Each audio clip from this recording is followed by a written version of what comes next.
The broadcast is now starting. All attendees are in listen-only mode.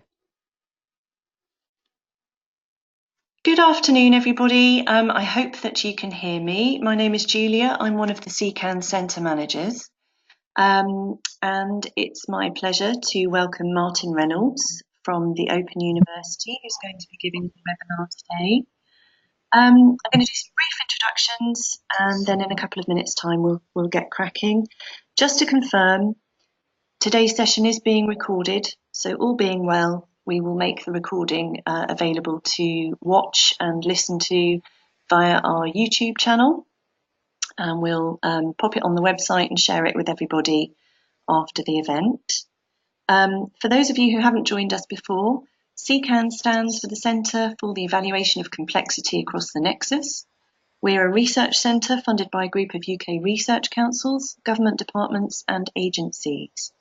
Our aim is to test and promote innovative evaluation methods that take into account and are appropriate for the complexity of the world around us. We are looking in particular at nexus issues, the interlinked areas of food, energy, water, and the environment. If you want to find out more about what we've been up to, including our contributions around the latest update of the UK Treasury Magenta book, please read our manifesto, which is available in the resources section of our website. And on the homepage of our website, there's also the opportunity to sign up to our mailing list. Today's webinar is about making policy and making policy work. As I mentioned, our speaker is Martin Reynolds, who I'm going to hand over to in just a moment. The webinar will go on for approximately 45 minutes. Obviously, we don't want to cut Martin short. And then there'll be some time at the end for questions and answers. However, this technology does not allow you to pose questions verbally, so you'll see a questions box in your GoToWebinar pop-up window. If you could please type your questions as we go along, and then when Martin's finished his discussions, we'll go through as many of those questions as we can. Okay. So I will now hand over to Martin, who is going to switch on his webcam, hopefully, so that you can see him. Martin, hello. Hello there. Hello, Julia, and hello, everybody. Thank you very much for being with us. Thank you for CECAN for hosting this webinar. As Julia said, I'm from the Open University. And aside from a lot of sort of research and consulting and other teaching that I'm involved with, for the last 10 years or so, I've been the co-director of a Systems Thinking in Practice program, postgraduate program at the Open University, which I'll be talking about quite a bit within this webinar. There are two basic messages I'd like to convey during the course of this session. First of all, that developmental evaluation as an overriding principle is something which I believe is probably underselling itself within the community, the wider community of policy making. The second message is that systems thinking in practice ideas, I believe, can enhance the working of developmental evaluation for policy design and implementation. So just to reiterate, this webinar is being recorded. A copy of the recording will be available to you. As well, there will be a copy of the slides, which I'm going to go through. Now, I must give you a little bit of a health warning. There's quite a number of slides here, which are detailed, and I'll be skimming through them. But as I say, there'll be a copy available to you for looking at more at your leisure. So we can just start. There we go. As a general overview of the presentation, I'm going to start by just outlining some of the key features of developmental evaluation as presented by Michael Quinn Patton. I'm then going to look at some of the points of departure for developmental evaluation from a systems thinking in practice perspective. And then I'll go on to provide you with two what I call case stories around the use of developmental evaluation using systems thinking in practice. And then finally, I'll be summarizing the webinar in terms of, first of all, the kind of systems thinking capabilities associated with an evaluation, a developmental evaluation based on systems thinking, and some principles about how systems thinking for evaluation can actually work. So first of all, I'm going to just go through some definitions that I'd like us to be sort of using during the presentation. First of all, there is, and I'm using a kind of a mental model here, which I've devised to show these definitional terms. First of all, with regards to developmental evaluation, as I'm sure a lot of you will know, this is very different from development evaluation, which is specific to a particular sector, a particular policy domain. Developmental evaluation is associated with any particular, any sector, any policy domain or situation.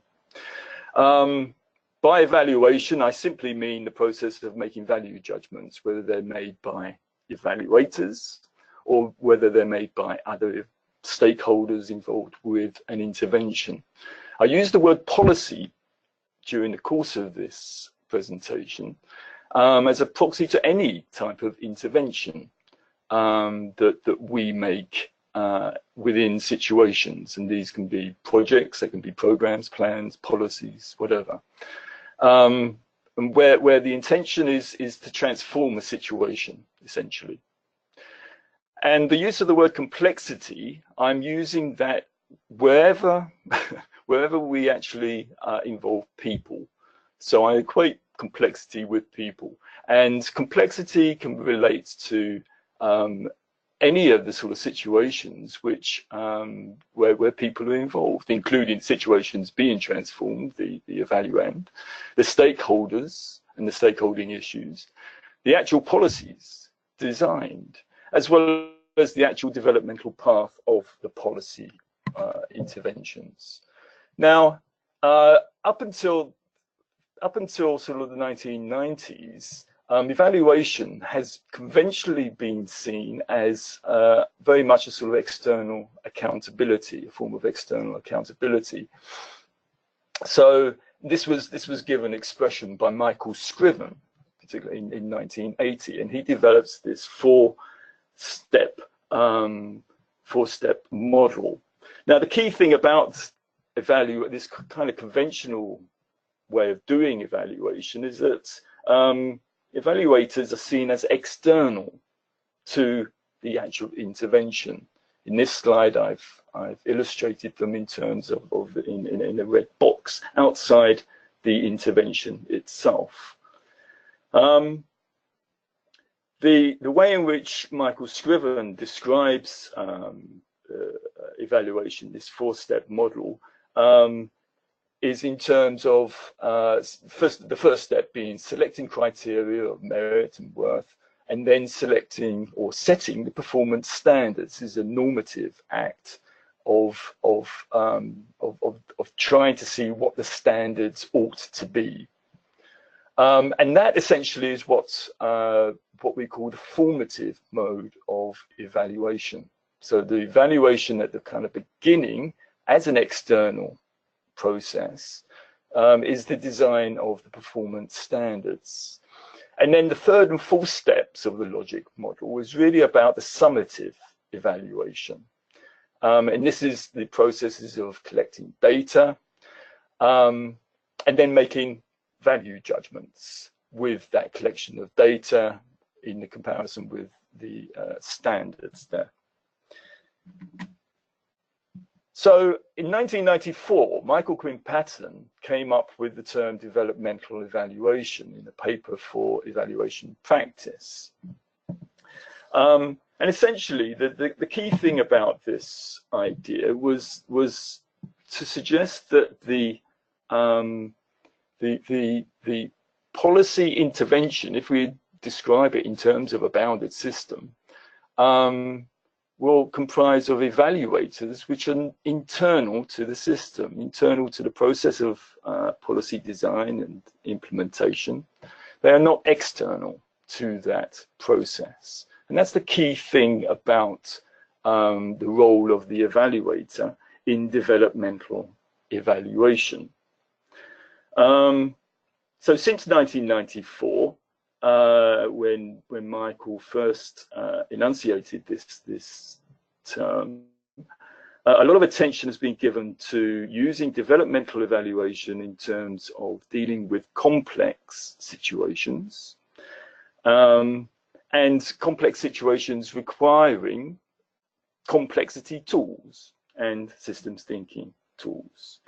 And in 2011, Michael compiled a book on developmental evaluation, a very significant publication, which documented a lot of uses of the complexity concepts, including systems thinking, some ideas of systems thinking concepts as well.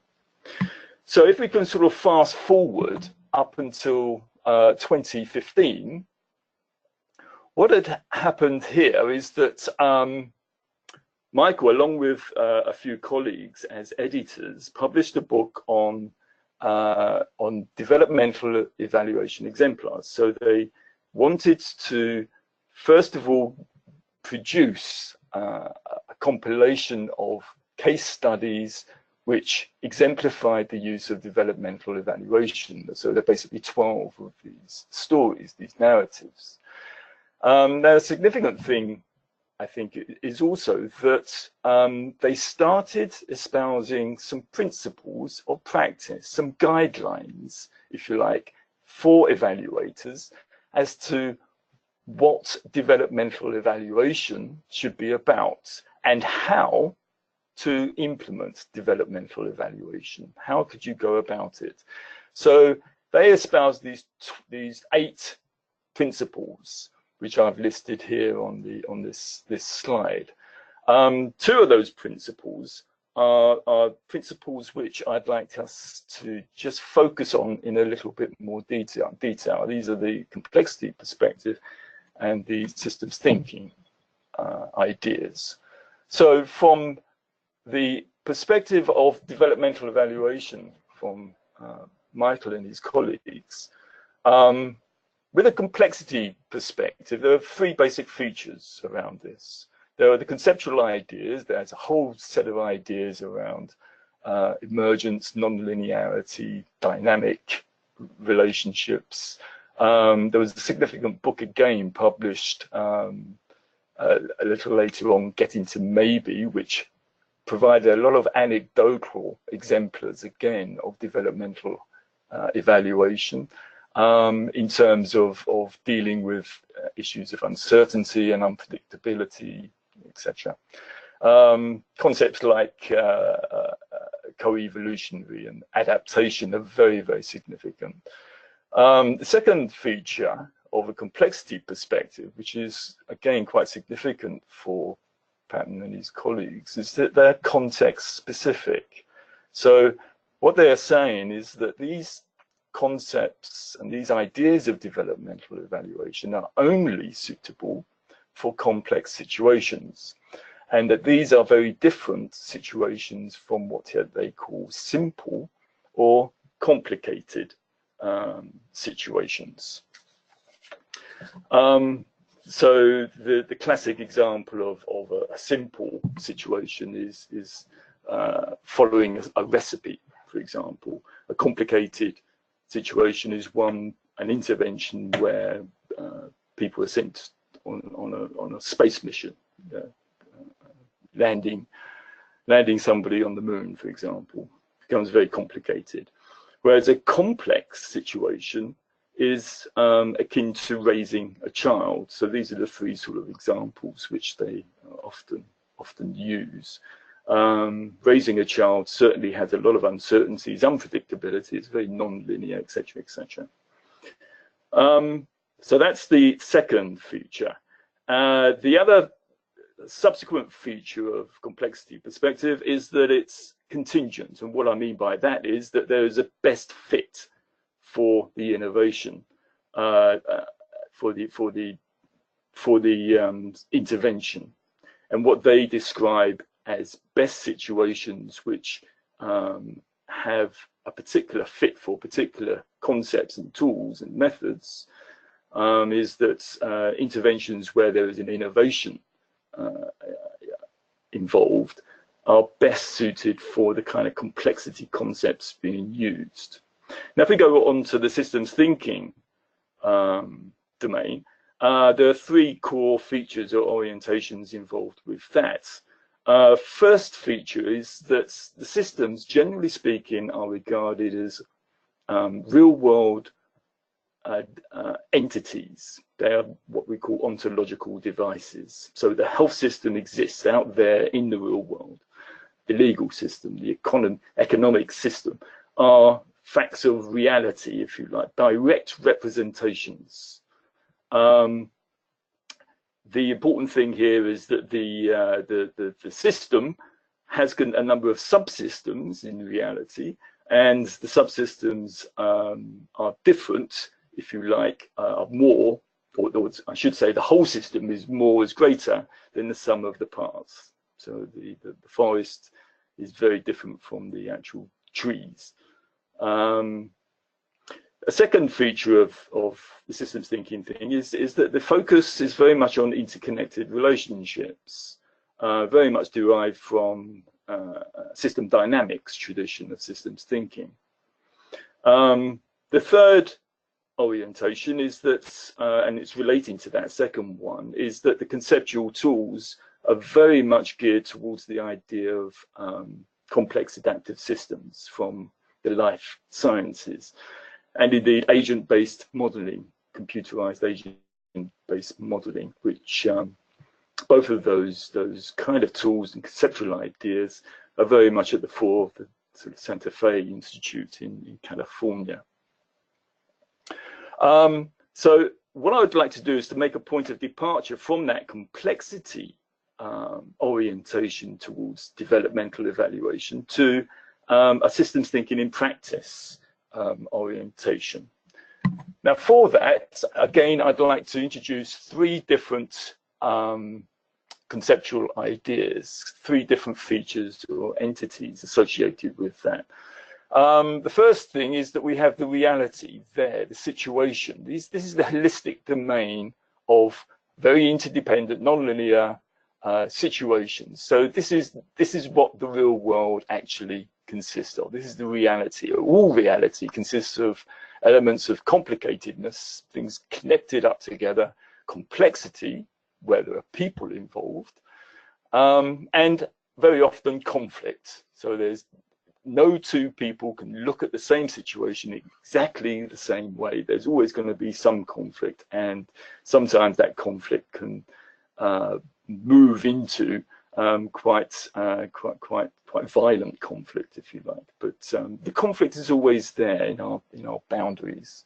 The second notion is that people are involved. So there's a pluralistic domain of evaluators and other stakeholders involved.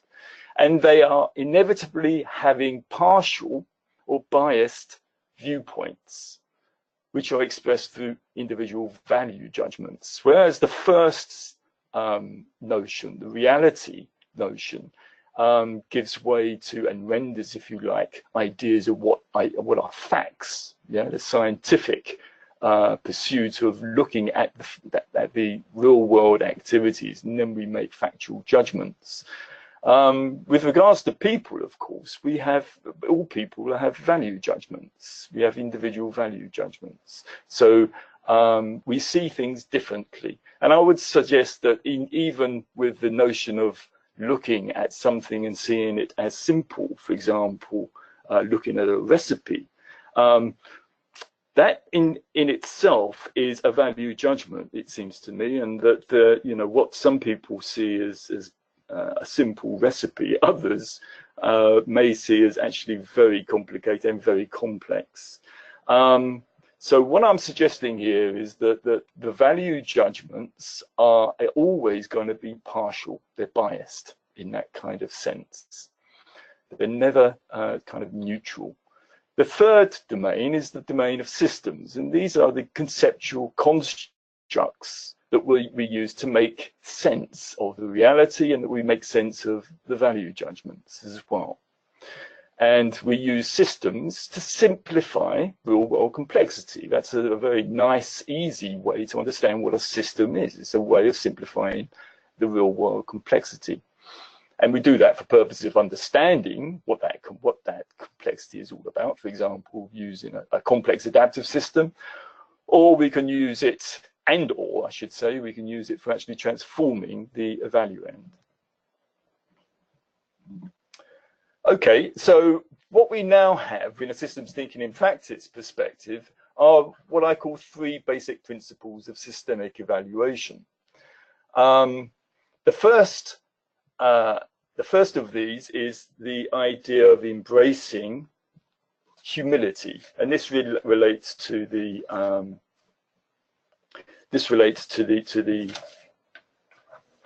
factual judgments which are made about the reality that's out there. Again, if we are making factual judgments about all of the complications and the complexity and the conflicts in the real world, we are only able to incorporate some of those facts, if you like, within that whole universe. So therefore, we have to, it seems to me, to be aware of the limitations to which we can be holistic. There are limits to that. The second principle is relating to the people and the stakeholders and the idea of making value judgments.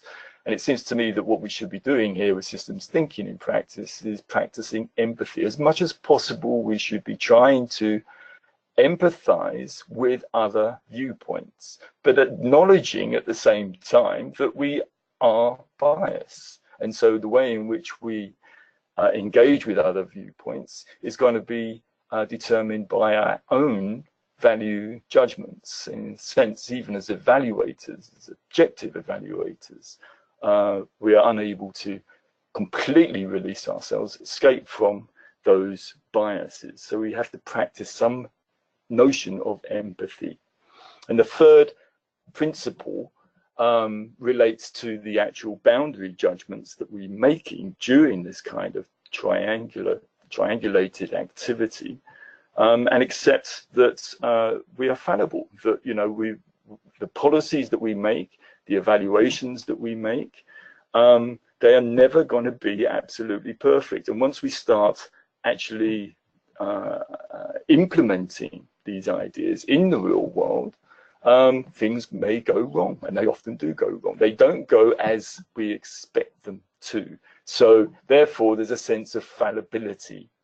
And this relates to the partiality of our boundary judgments. They're partial in two senses of the term. First of all, they're partial in only incorporating some rather than the whole of set of interrelatedness in the reality.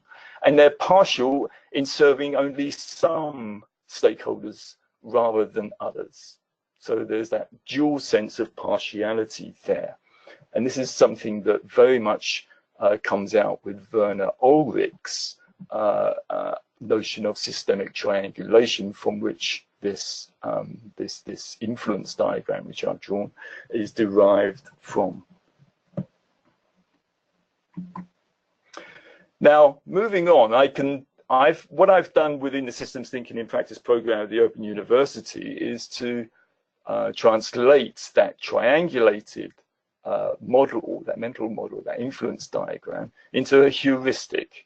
And this is a heuristic consisting of three entities with three activities. And it's a way in which it's a heuristic I use in order to teach ideas of systems thinking in practice to our postgraduate students. So the three entities are the three things in blue on your screens there: the situations of change, the people as agents of change, and the ideas, including systems, which we can view as agencies for change. So those are the three entities.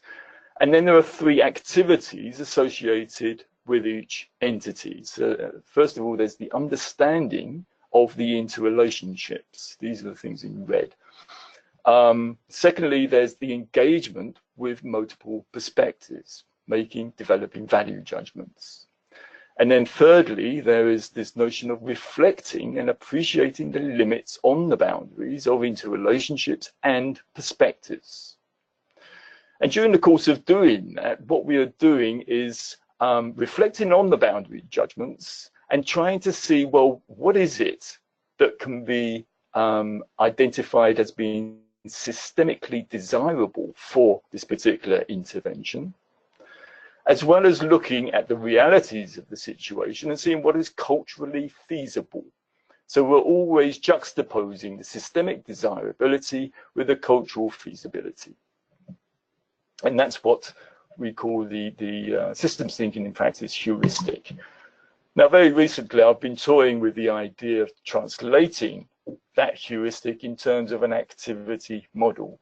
And this is the beginnings of a very simple activity model. It's just another representation of the previous heuristic, but in terms of actual activities, more detailed activities.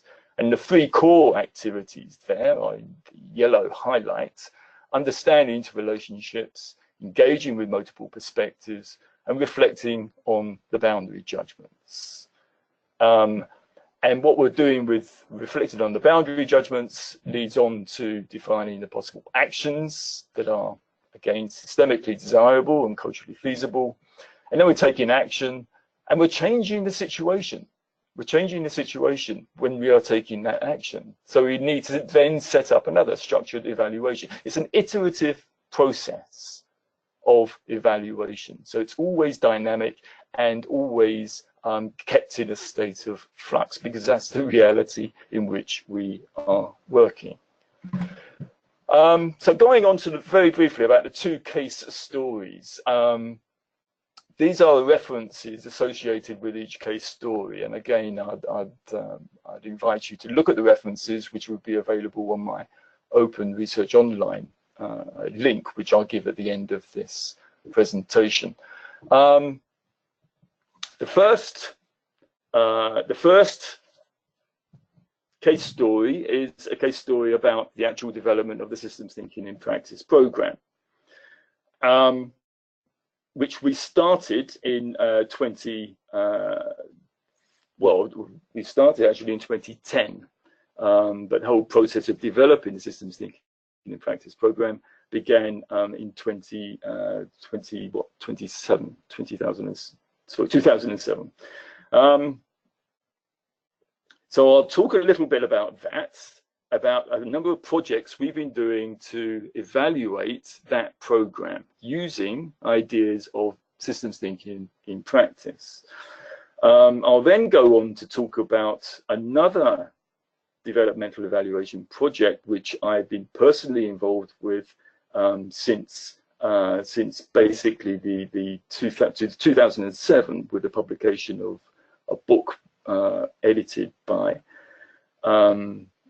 Bob Williams and Iraj Iman on systems concepts for evaluation, and culminating in a publication in 2015, which I published through the Institute for Development Studies bulletin on the Iron Triangle of Evaluation. So I'm going to go very quickly through these two, well, certainly through the first case story. And again, forgive me for my brevity, but there are a number of reports associated with the project listed there, which you can follow up with. Okay, so the evaluating the curriculum program to start with. Just to tease out some of the features of evaluating the postgraduate program to start with. We have two core modules which we have developed for the Systems Thinking in Practice program. These are for part-time students. They come from students come from a wide range of backgrounds and sectors. And the whole idea around developing these modules is that they are introduced to the systems thinking ideas, and then they are allowed to practice those ideas in their own working environment, appreciating that most of our students are mature age, part-time students. They tend to be in senior management levels. They're embedded in areas of practice where they want to actually try out their own use of systems thinking ideas. So they try them out, then we provide them with feedback, with assessments. They communicate with each other as a cohort of students, usually sometimes about 100, over 100 students on an online forum, to share their experiences of using these systems thinking ideas. Now, what we were interested in as a group of scholars associated with the Systems Thinking in Practice program is to see how our students, after they finished studying the Systems Thinking in Practice stuff, dealt with the actual realities of using these ideas in their workplaces. So what actually happened, if we can just, we had 3 developmental projects which are listed there, which began in 2014. The third of those projects has only just started.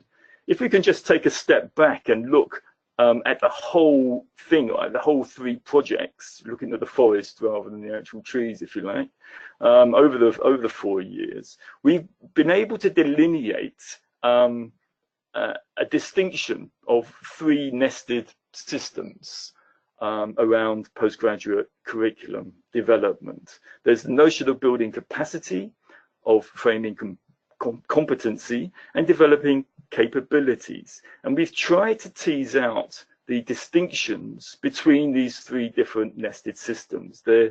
We find them actually more and more useful as a way of conceptualizing how we can envisage best our generic curriculum, as well as the specific ideas of how we can develop our own systems in thinking in practice curriculum. So it's working at the generic as well as the specific levels. So just looking at the first 2 projects as they sort of unfolded during the course of the last 4 years or so. What I'm going to do is just to skip through some of the basic ideas, the dimensions of the STIP evaluation in terms of those 3 dimensions: understanding interrelationships, engaging with multiple perspectives, and reflecting on boundary judgments. So on that left-hand column, you've got those 3 dimensions listed. The way in which we actually deal, the research methods used to deal with each of these ideas has been mixed. There's a whole lot of different stuff going on there. But as far as the understanding interrelationships are concerned, it's mostly through individual interviews with various different stakeholders. Engaging multiple perspectives, we used workshops quite frequently for each of the projects. And then reflecting on the boundary judgments, this mainly came through the process of reporting, and reporting essentially on what arose during the course of the project in terms of what was systemically desirable and what were some of the cultural feasibility issues. So with the first project, the enhancing systems thinking in practice in the workplace and building capacity, that was the main focus around that. So with the understanding into relationships, we got a whole raft of students' experiences in post-study workplace situations. So we tracked through a number of our students, and we were able to design or get together 5 kind of archetypal STIP individuals in their workplaces. For engaging multiple perspectives, we were very much engaged with not only our current students, but our alumni and employers. And what we were able to do is to pair up employers with some of our alumni and to tease out some of the issues, the concerns that arose in a post-study sort of situation. And again, we managed to sort of get together 5 different archetypes of employer-alumni relationships. Now, the key thing in reporting that first project was that there was a lot of under the radar, if you like, silent STIP practices. And what was coming out quite clearly from our interviews was, and our discussions and our workshops, was the notion of trying to surface, make more visible those competencies around systems thinking in practice. One of the big problems around that, and which relates to the cultural feasibility, is that there's a whole diverse culture of STIP practitioners, all with very different ideas of what is meant by systems thinking in practice, or systems thinking competencies. So this led on to the next project, which is a project around trying to design professional recognition for systems thinking in practice, and framing the competencies. And again, we went through a process of interviews with workplace practitioners, with employers, and workshops involving employers and involving professional bodies as well, professional bodies who are associated with systems thinking competencies, with the design of systems thinking competencies. One of the things that came from that exercise, that evaluation, is this tension between being systemic, or acknowledging the systemic nature of systems thinking in practice as it's actually practiced, and the actual systematic framing of competencies. What is it that we're losing out when we bound our systems thinking competencies into a framework? That was a key kind of problem, if you like, and that's what we wanted to systemically try to design a feature in. One of the cultural feasibility issues around that was the changing role of universities. So whereas we had initially started this kind of project with the idea that the Open University, being a wonderful provider of systems thinking teaching over the last 50 years, would be in a prime position to develop a competency framework for systems thinking in practice, we soon became aware that, in fact, there's lots of different professional bodies out there developing their own competency frameworks, which are very legitimate. And so what we wanted to do was to reconfigure what the role of an education institution like the Open University has in developing a competency framework. How can it foster the kind of communications, the dialogue that are necessary between employers, between professional bodies, and between trainers and other higher education providers in developing a legitimate sort of sense of competencies. And one of the outcomes from that was our sort of notion of developing a repository of different competencies. So again, this kind of led on to the third project, and the third project, which we're just currently starting now. The project's called Transforming Postgraduate Pedagogic Praxis and Workplace Capabilities. And we're using the idea of changing the way the game is played. This is coming from a journalistic piece from a Spanish sports journalist who had been tracking the performance of a very, very successful soccer manager who's currently in the UK managing Manchester City, Pep Guardiola, and seeing what it is that he's doing that actually is making a difference to the way in which he gets his players play. And the journalist came out with this notion that it's not about being the best of playing the game, but changing the way the game is played So looking at it actually from a kind of different perspective. The game that we are wanting to change is the game of developing postgraduate curriculum practice. And we're using a capabilities approach for that. And we want to try and shift from this notion of developing competencies based on learning outcomes, which in a sense is like playing the game better, towards enhancing capabilities. So creating innovative space for redefining occupational professional roles. Okay, and so there are these three different objectives associated with the project, which are listed there under the understanding interrelationships, engaging with multiple perspectives, and reflecting on the boundary judgments. So what we want to do in the end is to draw on all of the evaluative experiences of governance issues here, curriculum praxis, and this notion of designing a level 7 apprenticeship, which actually arose from our second project.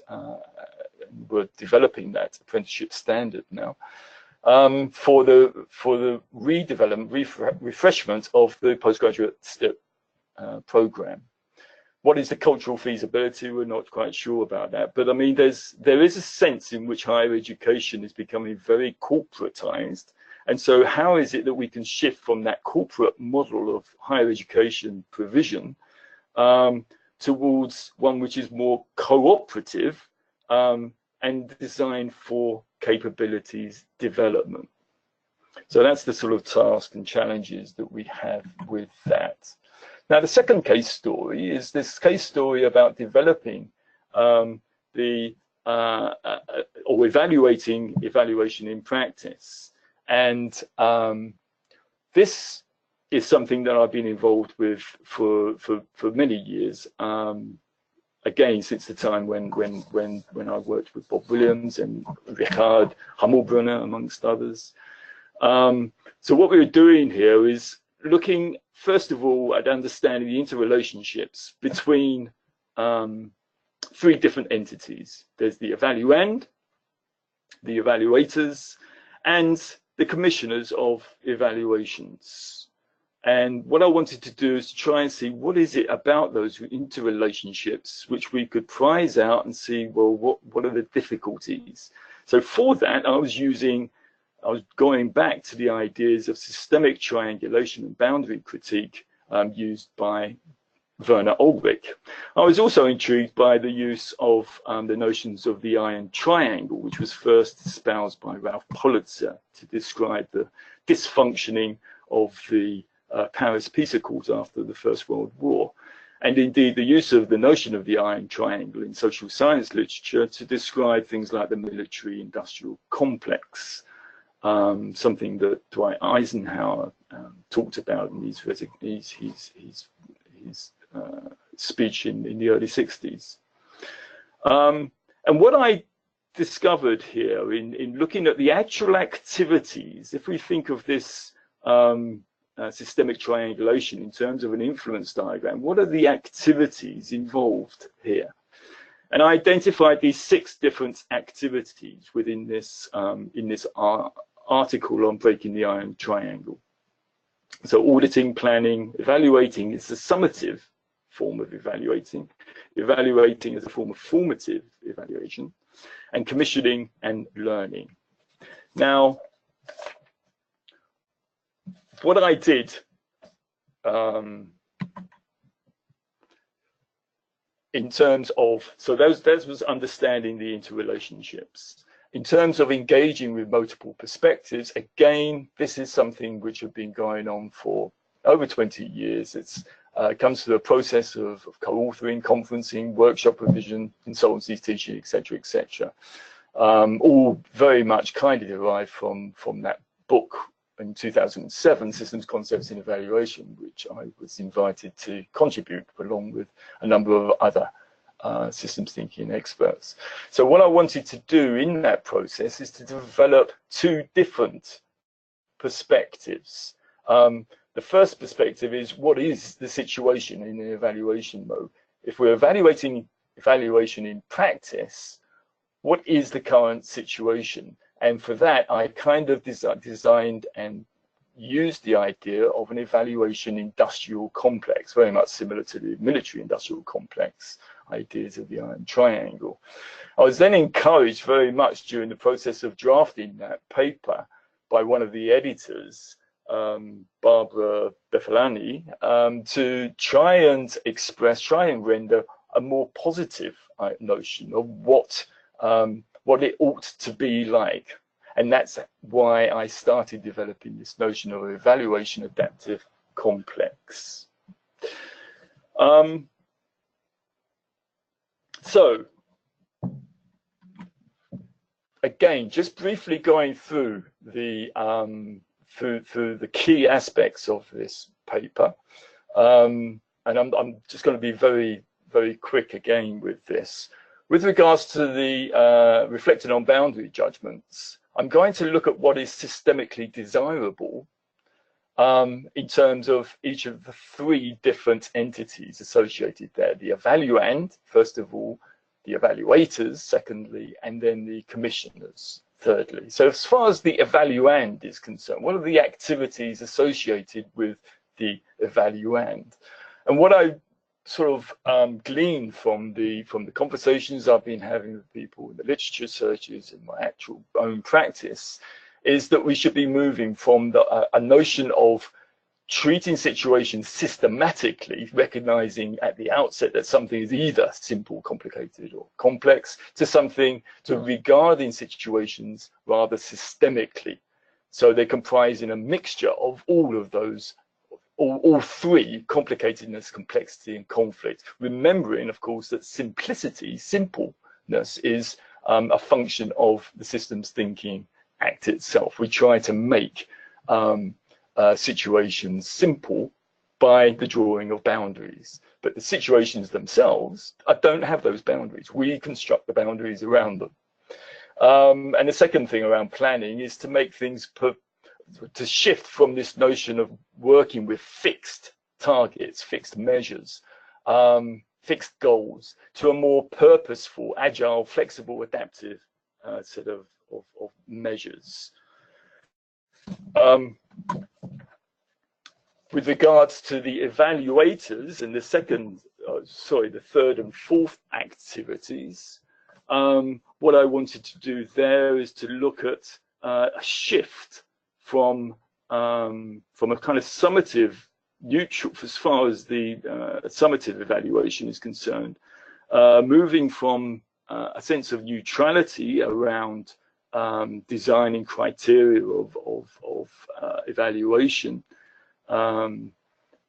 being neutral in regards to the actual terms of reference used, to a more ethical position, where we're looking at certainly criteria of effectiveness as much as efficiency and efficacy. Effectiveness about who gets affected in the process of the intervention, and in some cases who becomes the victim of any particular intervention. So that is a key thing about the summative evaluation.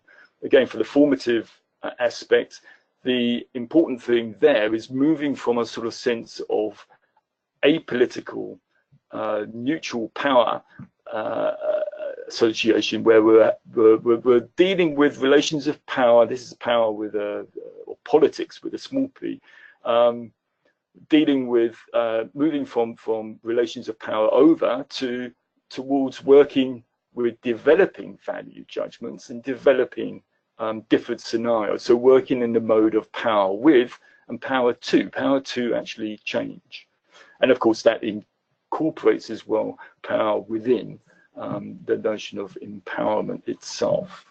Then finally, with the commissioners, we wanted to move or identify the sort of sense of assurances and guarantors from a position where there is assurances of truth to assurances of trust.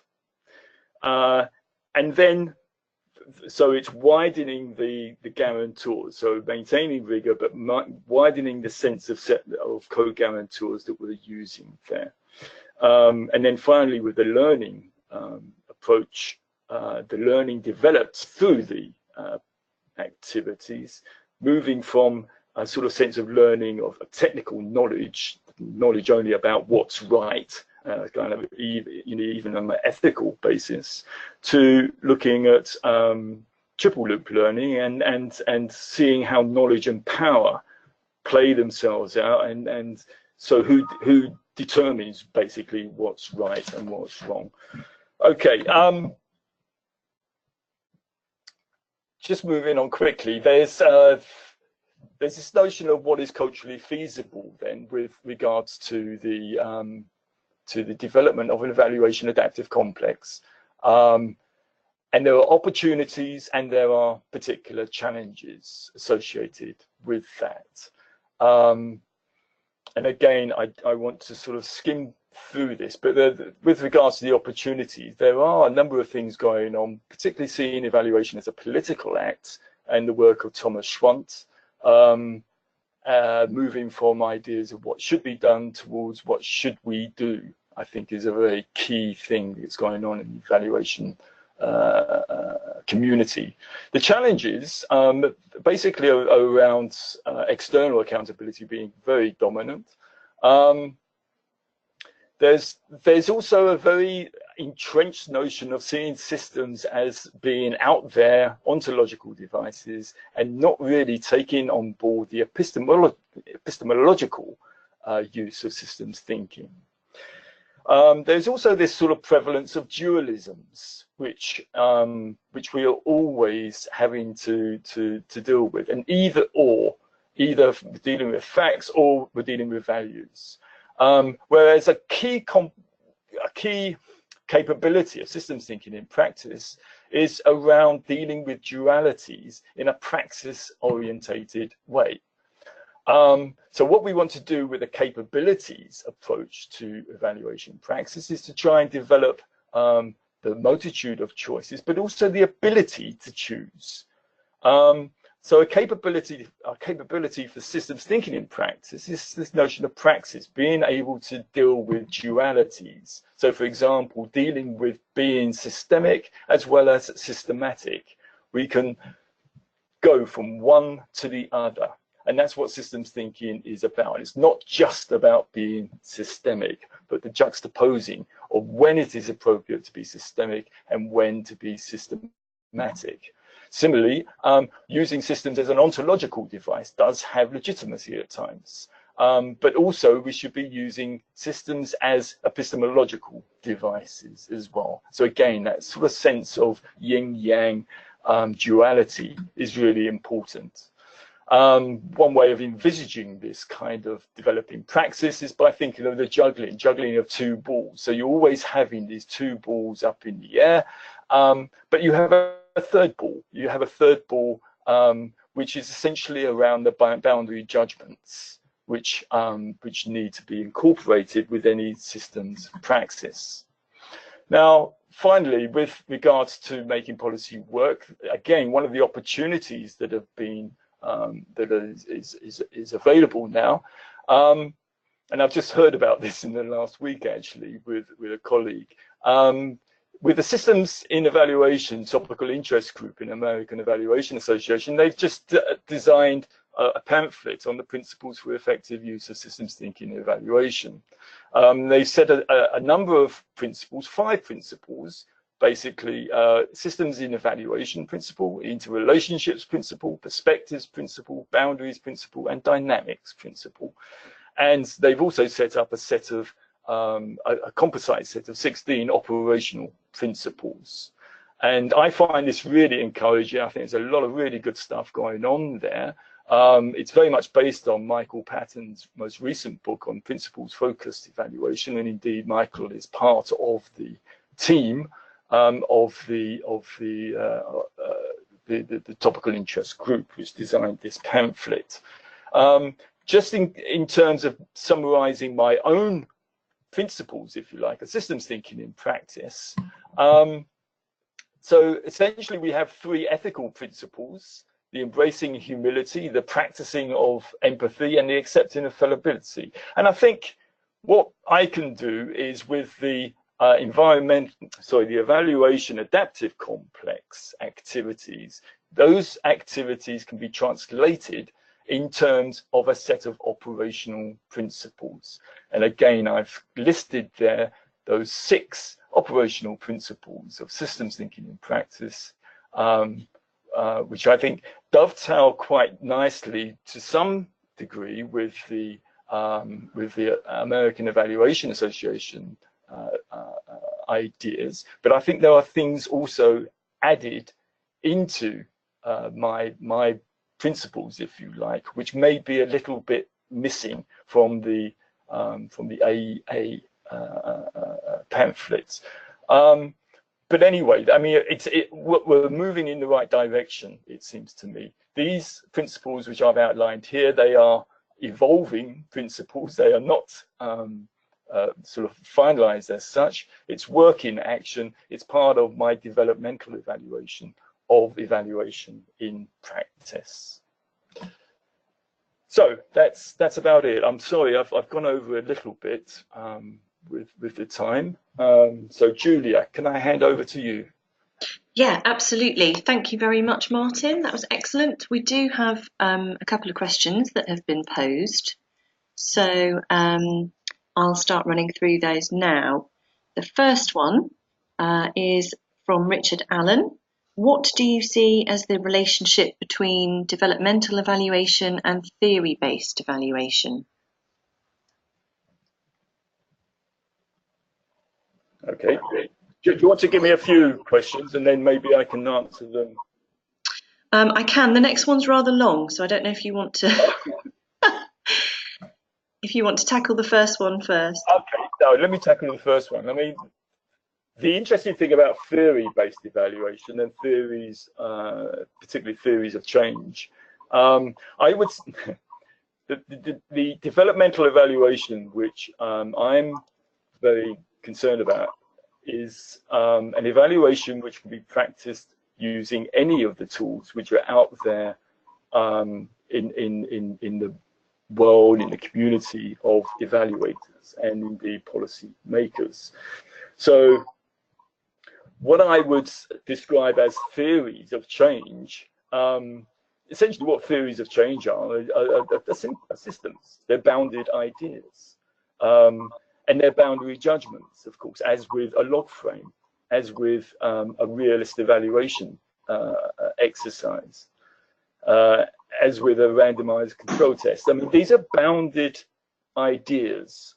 And it seems to me that a theory of change notion, when it's working best, is used in its praxis form as a way of trying to navigate between the two dualities of evidence of change in terms of the reality that you're dealing with there. So that's around the sort of factual judgment side, and mediating that with the meanings of change. So you would have this, again, this triangulated relationship between theories of change, speaking to evidence of change, speaking to meanings of change, the value judgments there. And it strikes me that if you can translate the theory of change into a system of interest, into a more coherent system of interest, you can actually attempt to navigate those other two elements in the form of praxis. Okay, thank you. The next question then is from Barbara Schmidt, and it reads, what would be your key advice to CECAN and others who want to promote complexity-sensitive evaluation? How can they tap into what developmental evaluation and STIP can offer? How can we build more bridges between our different communities, traditions, and practices? Yeah, thank you, Bob. This is something, I mean, I did attend the CECAN conference with Barbara and many others in London a few weeks back. one of the things that came out from that conference, certainly there's a lot of opportunities. There's a lot of like-minded people who recognize that evaluation should be much more developmental, that evaluators are, in a sense, integral to the policy making process. One of the things that was coming out from that CECAN conference, which I found quite interesting. I mean, there's something from one of the kind of commissioners, if you like, of evaluators, Siobhan Campbell, who worked with the Department of Transport in the UK here, was talking quite eloquently about the language problems associated with dealing with our complexity ideas. And I think there is a sense in which the language that we're using to deal with complexity does need to be more, there needs to be more empathy, if you like, with the users of these tools. And again, it strikes me that systems thinking in practice does provide some of that mediating language. There is a systems literacy, which is a transdisciplinary literacy, which should be able to speak to various different disciplines, whether it's economics, sociology, whatever, and also speak to the general public as well. And it strikes me, if we can try to use systems thinking ideas and adapt those ideas to a language which speaks to the users of evaluation, including traditional policymakers and implementers, then that's where our energy should be directed.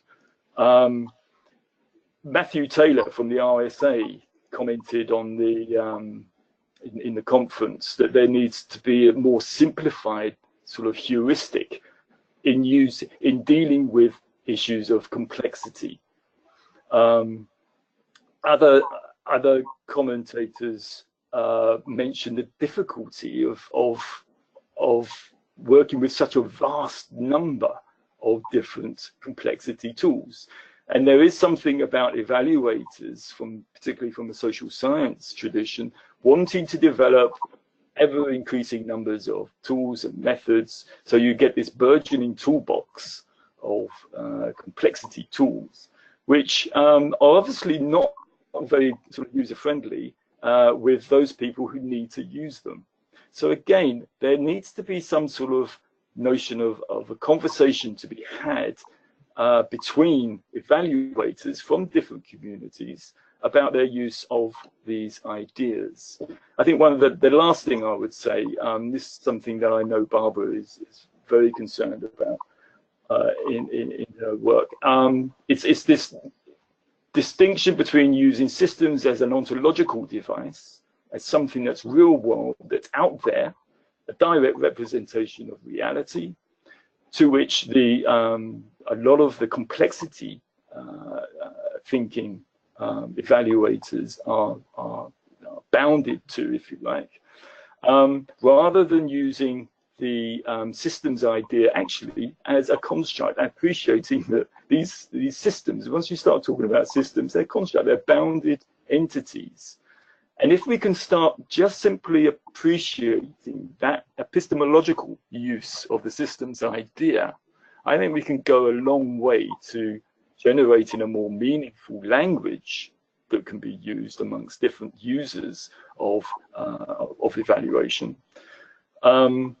as well as trying to bridge this very unhelpful divide between a complexity science community and some aspects of the systems thinking communities. Great. Final question then, Martin, is from Michael Patton. His question is, you describe complex evaluation as transforming the situation. What constitutes transformation?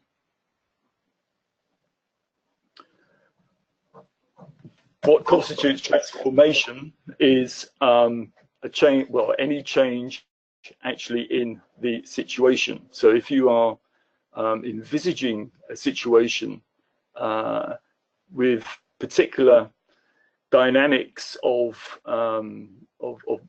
what that situation is about, it's sets of interrelationships, it's sets of perspectives, and it's various different configurations of boundary judgments.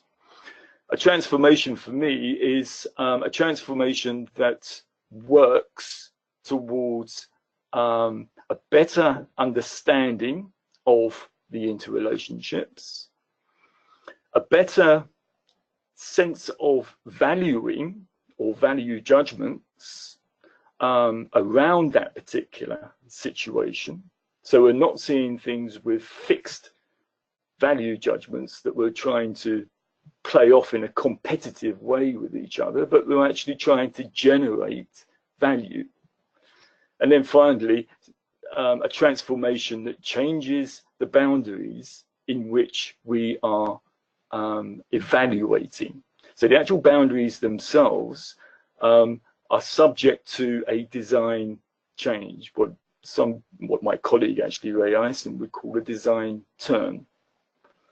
So those are the three sort of aspects of transformation that I'd like to see in any developmental evaluation process.